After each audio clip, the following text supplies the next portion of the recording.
Welcome to the Rim Break Rodeo. We hope this video helps. You already have Node and a React app. Now make a component and wire plain JavaScript into it. Create my component. JSX and export it as a default functional component. Import your utility functions from utils. JS, then call them inside your function body so React can render results. Use local state when outputs change, because state triggers re-rendering. Use set state to update values. Once done, render my component /an app JSX to see the JavaScript-driven UI immediately. You now place JavaScript where JSX expects expressions, wrap logic in curly braces, and keep side effects out of render. Attach event handlers like onClick to call functions, and pass arguments carefully. Map arrays to produce list elements with stable keys to avoid DOM churn, because keys let React optimize updates.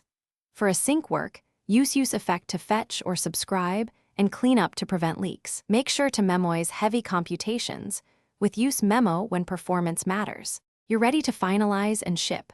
Run the dev server, interact with components, and confirm state updates reflect JS results. Add tests for pure functions so logic remains reliable, and use React dev tools to inspect state and props in real time. Once satisfied, run the production build and fix any warnings. If things go wrong, check for common JSX issues, forgotten return, missing parentheses around multi-line JSX, or using a reserved word. Console errors usually point to the exact file and line. Thanks for watching. Consider subscribing if we helped you.